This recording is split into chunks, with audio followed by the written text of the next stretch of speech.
The CBS Radio Mystery Theater presents...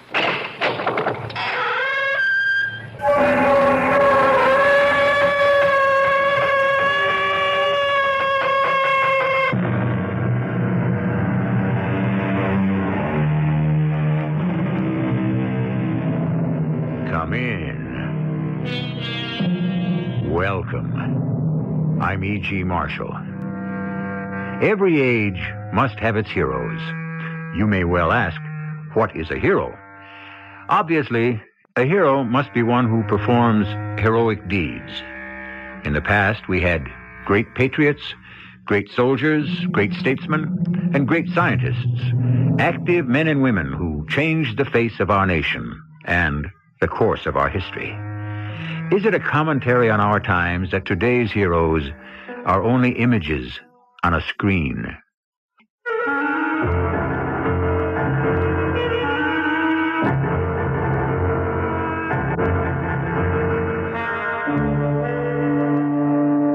Our mystery drama, The Shadow of a Killer, was written especially for the Mystery Theater by Sam Dan and stars Fred Gwynne. I'll be back shortly with Act One.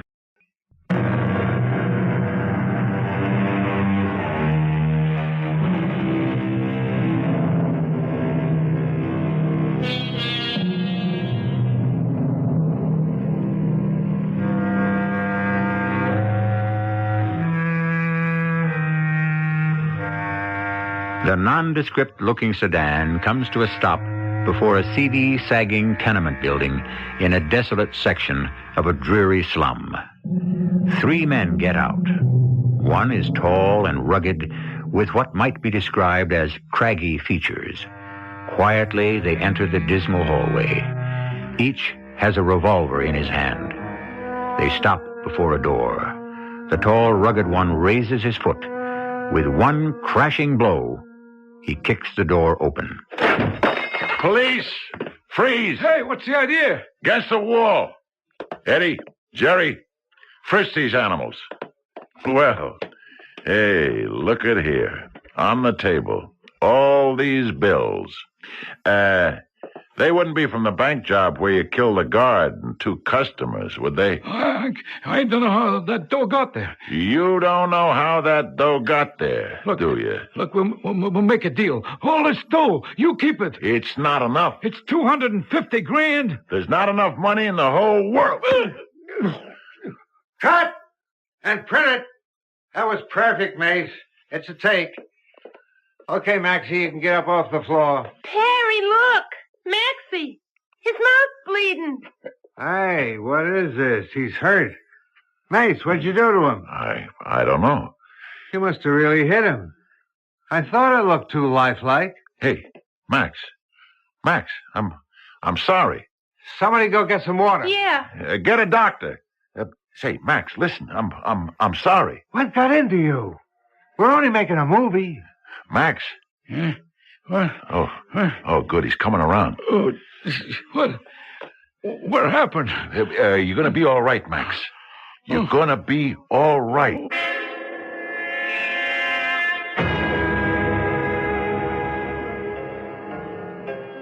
Hi, Mace. Listen, Perry, maybe you better not call me Mace anymore. This never happened to me before. I never lost control in the scene. How's Max? He's okay. It'll be in the papers. Why? There was a reporter on the set from the Trib, a dame. You should have seen her eyes light up. I can see tomorrow's headlines. The violence is not phony in the TV series Captain Mace Hacker Homicide. Boy, that's all I need. That's worth $1 million in publicity. You know what I'd like to do? Walk away from the show. What, now? You're the hottest series in Hollywood. Perry, I'm scared. Of what? That's just it. I don't know. Maybe you ought to see a shrink. Perry, what do you think of me? Well, I always thought you were a good actor, but now I believe you're great. You get better every week. Yeah, maybe. But I want the truth. When they first called me in to direct the series, it was just another cop story. No better, no worse. But may the good Lord forgive me, we have now become a work of art. Look, Perry, tonight I'm in no mood for soft soap. You've developed something with the show, Mace.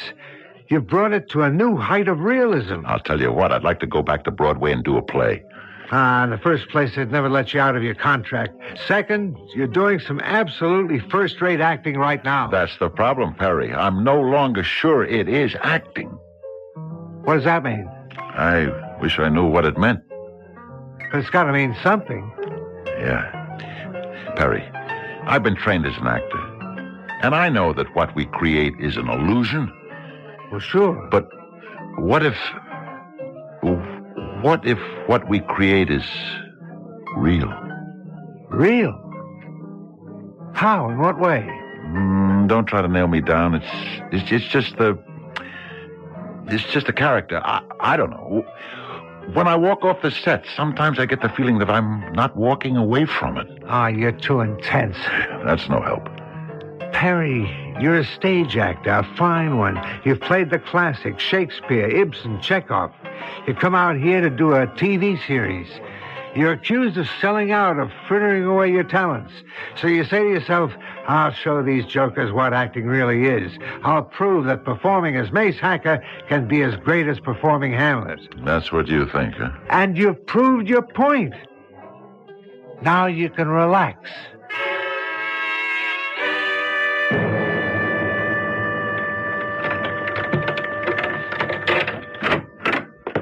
Hey, who are you? And how did you get in here? My name is Irene Fluitt.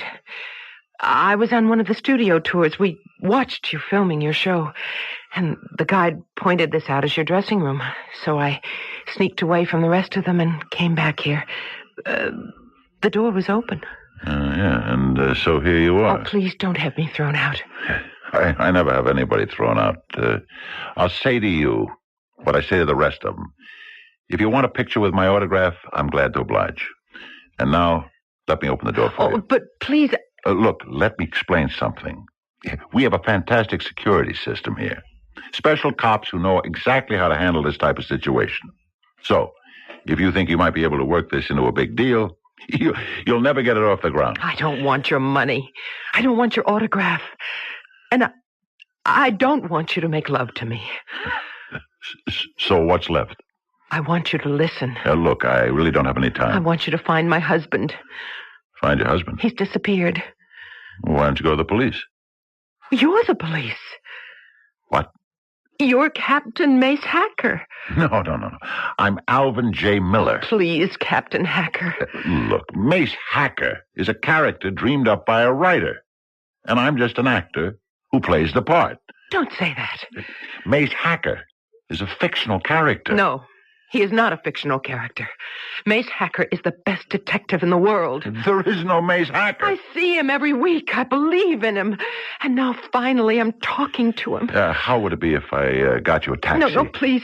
Please don't dismiss me as if I were a nut. I know I sound like one, but I have seen you on television, and I feel your absolute dedication to law and order and justice. Oh, those words. Listen, the writers put those words in my mouth. But neither they nor anyone else can put that conviction in your voice. You are Mace Hacker, and you know it. You're the world's best cop because you've had more experience, more training than any police officer in the world. What are you talking about? What cop has worked on as many crimes as you have? And you've solved them because you used correct techniques. Look, I really don't have any more time. Oh, please. Please find my husband. Look, Mrs. Please. Fluitt, you have to understand No. that No, don't turn me down. I have nowhere else to go. Please. Maybe they murdered him. Maybe who murdered him? I don't know. But he knew too much. About what? I don't know. But they had to get him out of the way. Who had to get him out of the way? They did. Who are they? My husband drives a truck. Last Wednesday night, he was very nervous. He couldn't eat his dinner. What's the matter? I asked him. Please, Mrs. No, Fluid. I won't leave here until you listen to me. Look, I'll tell you what I'll do. Mrs. Fluid, let me drive you to your home, and you can tell me about it on the way. This isn't a trick now. You're going to listen to me? You've got to promise. I promise.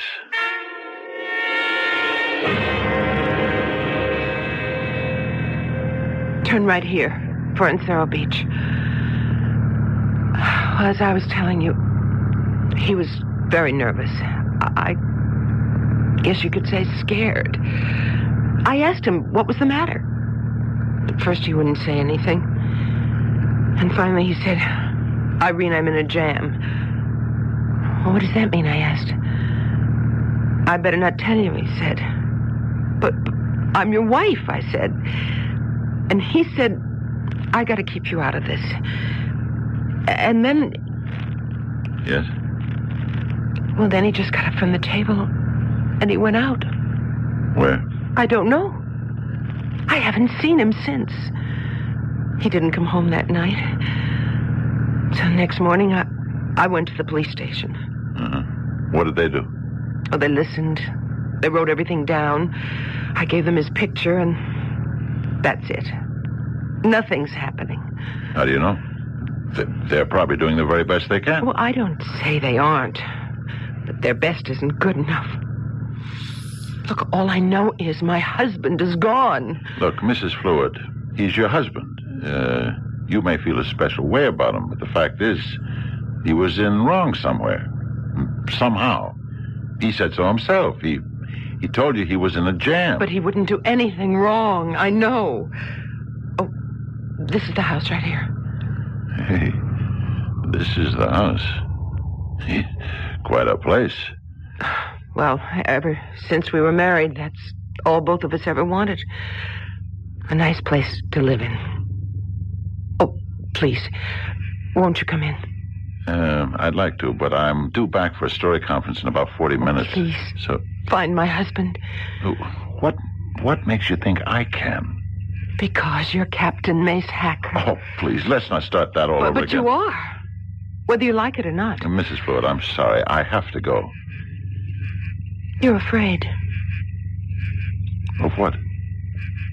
Afraid you'll be unable to live up to your responsibility. What responsibility? Your responsibility to me. What responsibility do I have to you? To me and to the millions who watch you and who believe in you. I never asked anyone to believe in me. Oh, but you do.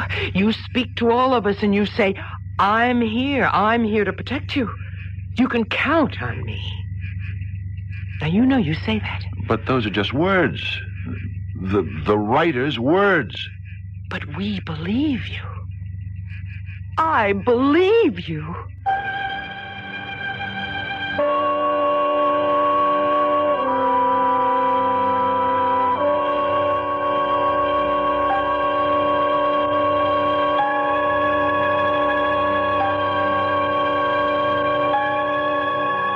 There are pretenses which after a while become real. If not to the pretender, then to his audience. And why not?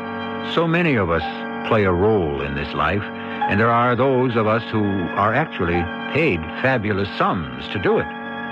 They say sometimes you can't tell the real people from the pretenders without a scorecard.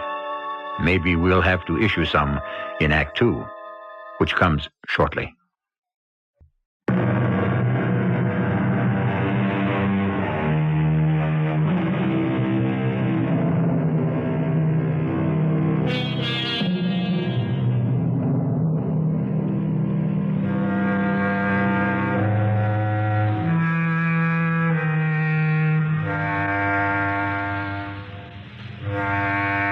Be what you would like people to think you are.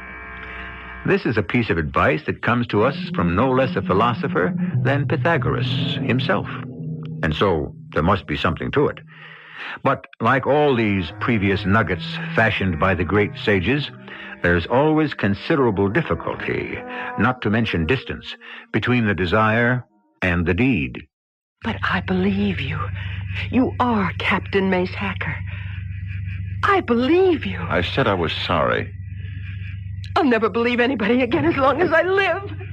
Mrs. Fluid. Mrs. Fluid?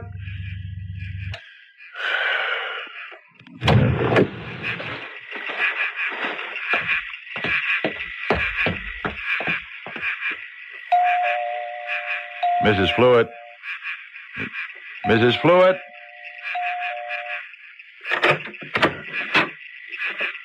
Yes. You must let me apologize. For what? That's it. I don't even know for what. But I have this feeling I've done something wrong. May I come in? Say, this is a beautiful home you have here. We're very proud of it. Look, you don't really have to apologize to me. I realize what I did was quite silly. It's just that I'm desperate, and I don't know where to turn. Oh, I would offer you a drink, except I know you never take one. That's right. I'll tell you what you could offer me, though. Whatever it is I'm smelling. It must be delicious. Oh, that's dinner. I just left it to simmer on the stove. What is it? Beef stew. You see, ever since I became Mace Hacker, whenever I go out to eat, wherever I go, I'm recognized. I can never enjoy a meal. Well, would you care for some? Well, thank you. And, why don't you tell me more about your husband?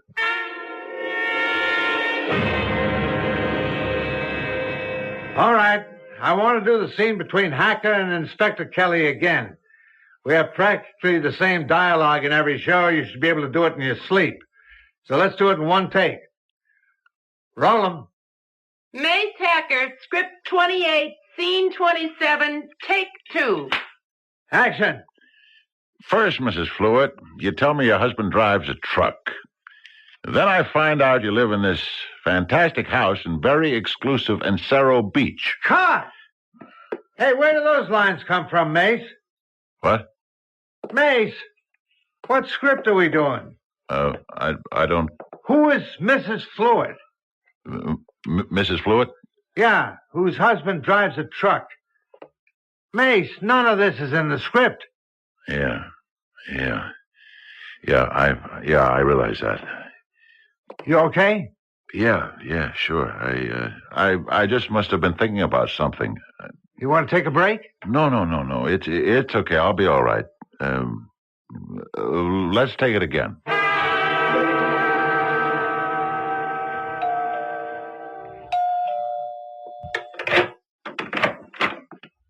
Hello, Mrs. Fluid? Oh, good evening. You mind if I come in? No, not at all. Mrs. Fluid, I want you to tell me the truth. About what? About your husband. I told you everything. You told me he drives a truck. Yes, that's right. Well, what other source of income does he have? None that I know of. I checked the records at City Hall. You bought this house for $170,000. Yes, we did. On a truck driver's salary? Well, he makes very good money. Not that good. He told me he came into some inheritance. An aunt of his died. Who was she? I don't know. I never met her. Well, he never did either. She lived in England. Who does your husband work for? Kazmaier. W.J. Kazmaier. What kind of outfit is it? Oh, they import novelties. You know, all sorts of little souvenir-type items from the Far East. It's a warehouse, huh? Yes, I think so. I see. And he drives his stuff from there to various stores and so forth? Well, I would imagine so. It seems to me you don't know very much about it. Well, he never talked much about his job. And you never wondered about where all the money was coming from? I was brought up in a family where a woman never asked her husband such questions. Who have you been talking to downtown at police headquarters? A certain Inspector Rockfield. Rockfield, huh? Do you know him? Inspector Rockfield. Who? Oh, yeah, anytime. Send him right in here.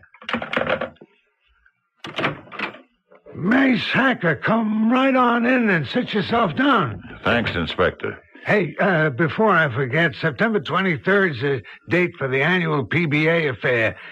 I know the men will want you for guest of honor as usual. Sure. Mace, isn't it remarkable how I instinctively call you Mace? It's just because you happen to be so real to all of us in the department. Inspector. Hey, I guess you want my comments on the next script. Usually Perry calls me up about that. As usual, I've got nothing to say. Oh, a couple of little nitpicky things, but I don't even know if it pays to bring them up. Inspector, could I ask you a question? Yeah, shoot. What's being done on the George Fluitt case? The what? The George Fluitt disappearance. George Fluitt. That name doesn't ring a bell. Is it, something recent? It's very recent, Inspector. George Fluitt. Doesn't mean a thing. Well, I've been talking to his wife. She says she's been in here to see you. Well, we get hundreds of these things, and I see Fluitt. Let me think. Oh, yeah. He did disappear then. So she claims. She said he was nervous, scared, in a jam of some sort. Yeah, I remember. That's what she said to me. Uh-huh. Well? Hey, we get 20, 30 disappearances a month like that. You know why? No. Your average guy who disappears fades out for two reasons. They both begin with a D. Dames or debts. So his wife, his mother, his sister, his girlfriend, whoever's left holding the bag, she comes in here to try to sweeten the pot. They figure if they can throw a little mystery into it, a little hint of homicide, maybe we'll try harder. So what you're saying is you don't believe her? What I'm saying is, don't worry about it, Mace. So what's so funny? That's exactly like the line in your show. When your boss, Inspector Kelly, tries to touch you off a case, don't worry about it, Mace. Yeah, and I always answer, okay, but do you mind if I scout around a little bit? Well? What, Mace? Do you? Do you mind if I scout around a little bit?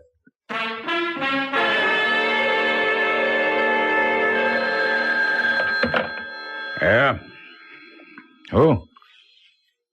Oh, what are you talking about? I can't believe it. It must be a joke. Yeah, all right, send him in. Mace Hacker? Mr. Kazmaier. Why, it is. It is Mace Hacker. Do you mind if I come in? Sure. Come on in. Thank you. Sit down. What can I do for you? I want to talk to you about George Fluitt. George Fluitt? I understand he drove a truck for you.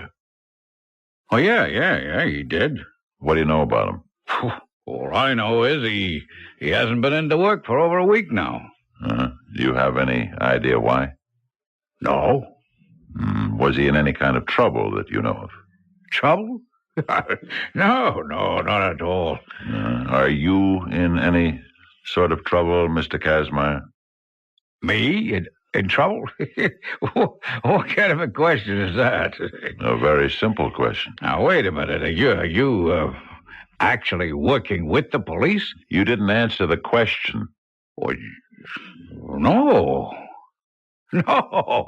I'm not in any trouble. I may be back. Thank you, Mr. Kazmaier. You've been a lot of help.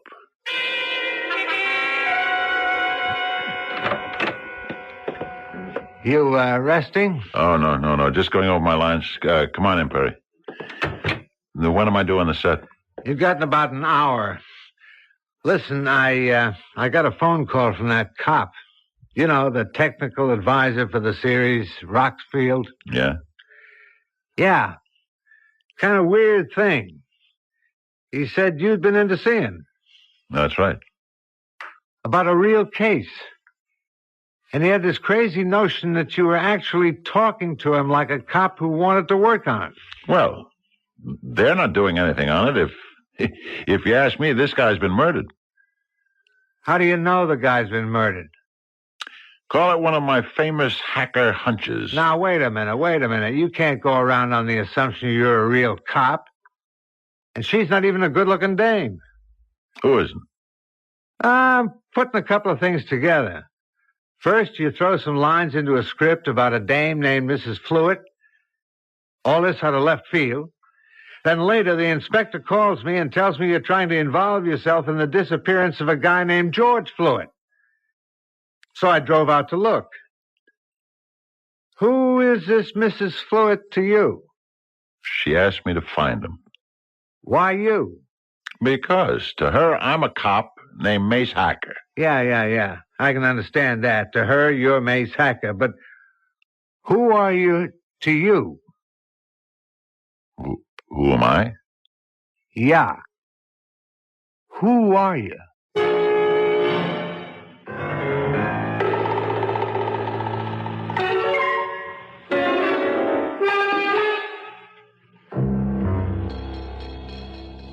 Well, who is he?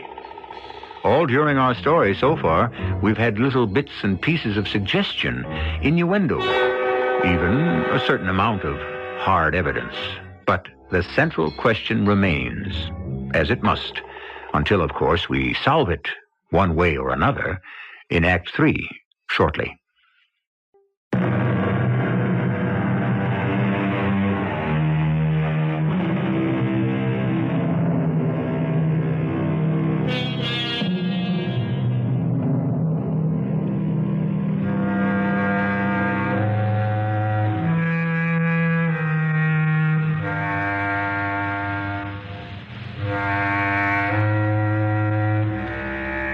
Most of us are fated to live out our fantasies in private. However, here we have an actor named Alvin J. Miller who plays the role of a television cop named Mace Hacker so convincingly that quite a few people have come to think of him as Mace Hacker. Indeed, their number has become so large that he's beginning to believe it himself. What are you trying to do, Mace? I'm going to find the killer of George Fluitt. But you're not... I'm not what? You're not a real cop. I'm Mace Hacker. Now, listen. It happens. It happens to all of them sometimes, especially to actors who play doctors and detectives. You get so involved in it, after a while, it seems to be real. It is real. No, it is not. It's just a story that comes up on a screen for an hour, and it's gone. You turn off the picture, and it's all gone. But I'm still here. Mace Hacker is still here.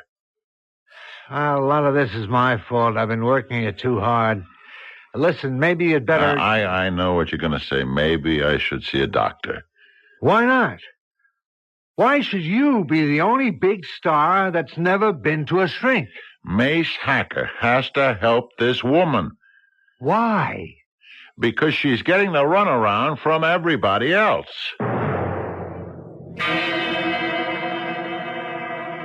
Tell me, Mrs. Fluitt, have the police been out here to see you? No. Do they know where you live? Yes, they must. They took down my address. They know where your husband works? Yes, it's all in the form I filled out. How did your husband get along with his employer, Mr. Kazmaier? All right, I suppose. You suppose? Well, I told you he would never talk about business. I would assume if they didn't get along, Mr. Kazmaier would have fired him. It's that simple, isn't it? You live in a simple world, Mrs. Fluitt. I'm sorry. And you still insist you have no idea why your husband should have been nervous or frightened that night? No, sir. Mm-hmm. Just exactly how much did your husband make a week? I told you, he never discussed business with me. What did you do for money? He gave me some to run the household. How much?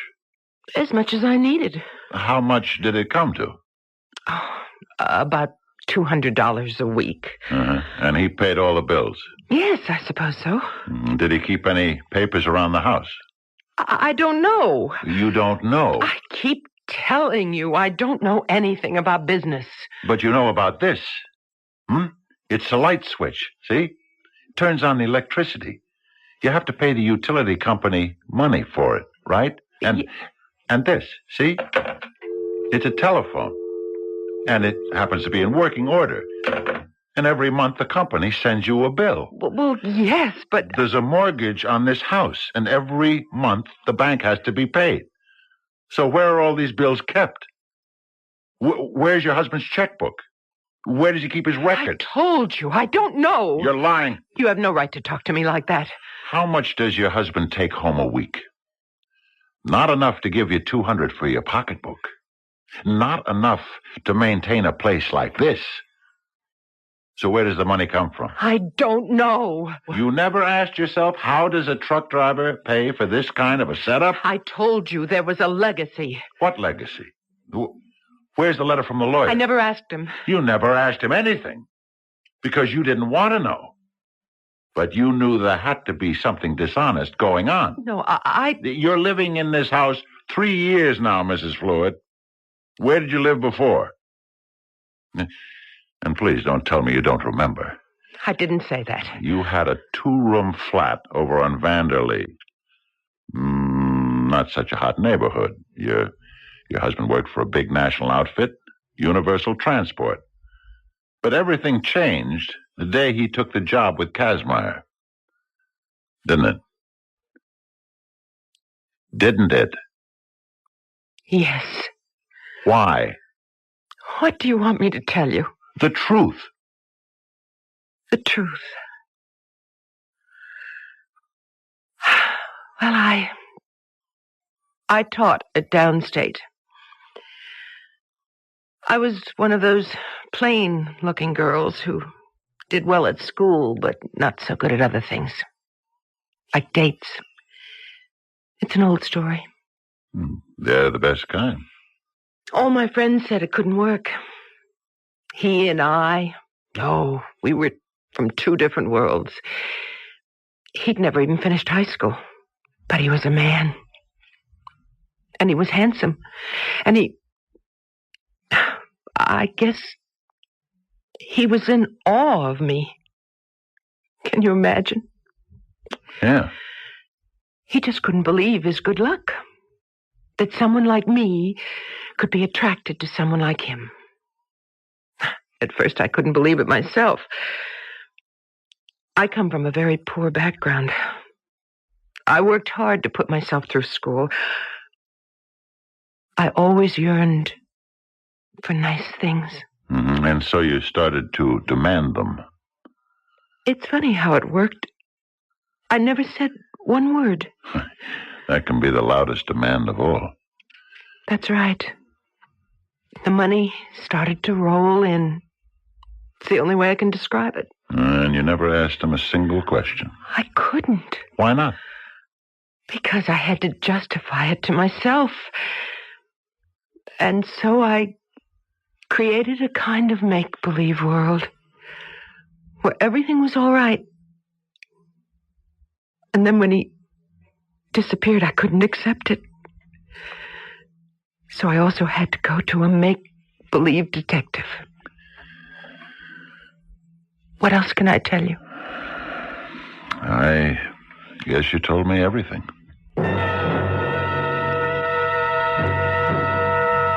Inspector Rockfield, how are you doing on the Fluid case? Look, Mace. No. You look. She walks in here. She says, my husband disappeared. She shows you his picture, a real handsome guy. You look at her, a very plain Jane. So you say to yourself, simple. He walked out on her. That's what you said, wasn't it? Now, wait a minute. That's how you wrote it off. Who says we You wrote... take down all the information as a matter of form. George Fluid, truck driver, 37 Primrose Way in Cerro Beach, age 36. Employer, Kazmaier, Inc. You wouldn't happen to go for this dame, would you? And then you took the sheet of paper and dropped it into the files. There's a terrific story on that sheet of paper. But nobody around here bothered to read it. What story? How does a truck driver make enough money to live in a house on Encero Beach? What kind of salary does he get at Kazmaier? Is he moonlighting? If so, at what? If not, why is he worth so much to Kazmaier? Kazmaier imports novelties from the Far East. So, what else could they be importing? 100 questions. But how many did you ever ask yourselves? None. Now, look. This investigation is proceeding along in an orderly manner. Hey, you wouldn't kid an old buddy, would you? I'm telling you, the secret lies at Kazmaier.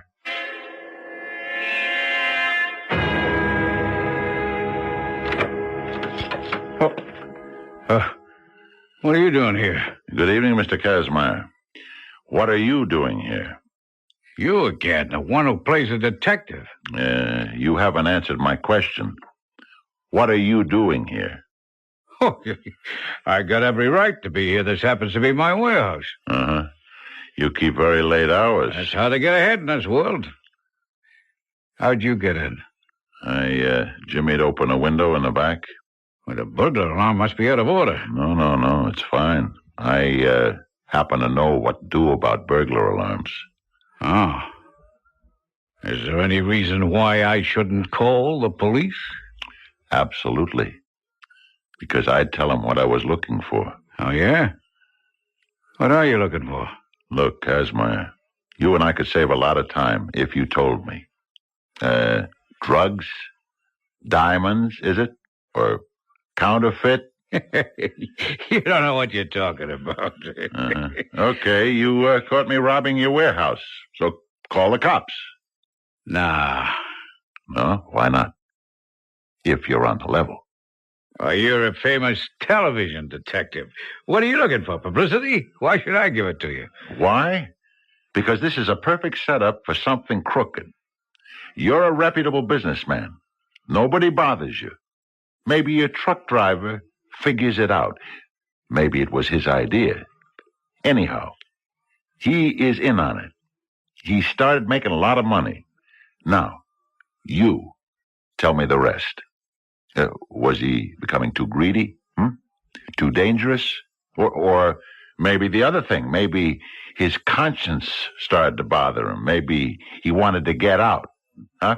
No, Kazmaier, don't try to open that desk drawer. And just keep your hands exactly where I can see them. That gun of yours, is that the one you use in the show? Is it loaded with real bullets or blanks? Mine has live ammunition. I'm betting yours doesn't. Should we find out? It doesn't matter. They're wise to you. Nobody's wise to me except maybe you. In a little while, you're not going to make too much difference. You killed him, didn't you? Yeah, he's beginning to ask for too much money. He married a lady with very expensive tastes. Where'd you hide his body? Same place I'm going to hide yours. Come on, let's go. What makes you think I'm going quietly? I'd hate to have to drag your body out to my car. So why should I make it easy for you? Okay, have it your way. Don't shoot, Inspector. We can take him alive. What? I'm sorry, Mr. Kazmaier. You fell for the oldest trick in the book. Listen, look, we could make a deal. What kind of deal? In a warehouse. I got a shipment of drugs. You were right. $500,000 just for you. It's not enough. All right, name your price. There isn't enough money in the whole world, Kazmaier. And just don't you make a move. Yeah? Give me Inspector Rockfield.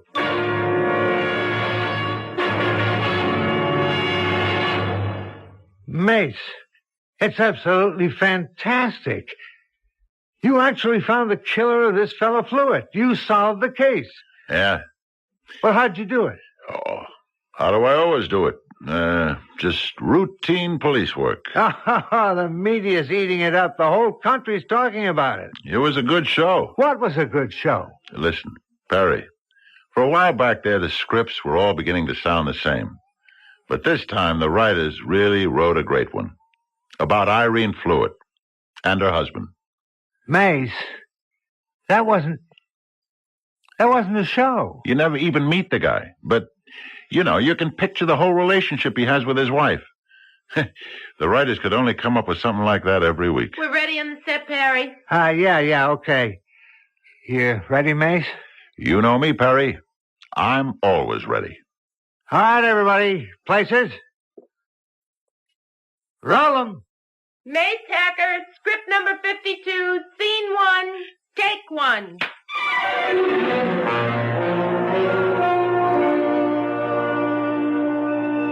The problem. Does any of us really know who we are and where we are? It's all rather complex, It would be relatively simple if we knew the difference between reality and illusion. At one time, the separation was quite obvious. Now, it may not even exist. But I do, and I shall return shortly.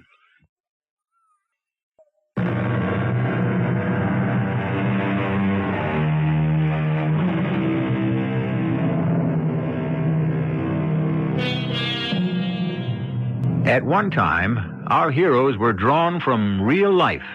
They were real people who did real things. Buffalo Bill actually rode a horse in the wild, untamed West and shot buffalo. Today, our Western heroes are movie stars. Our great soldiers are movie stars. Our great doctors and detectives and lawyers are movie stars. And we invest these shadows on the screen with reality. And it isn't necessarily their fault if we take their make-believe seriously. And if, after a while, they do too. Our cast included Fred Gwynne, Joyce Gordon, Robert Dryden, and Ian Martin. The entire production was under the direction of Hyman Brown. This is E.G. Marshall inviting you to return to our Mystery Theater for another adventure in the macabre. Until next time, pleasant dreams.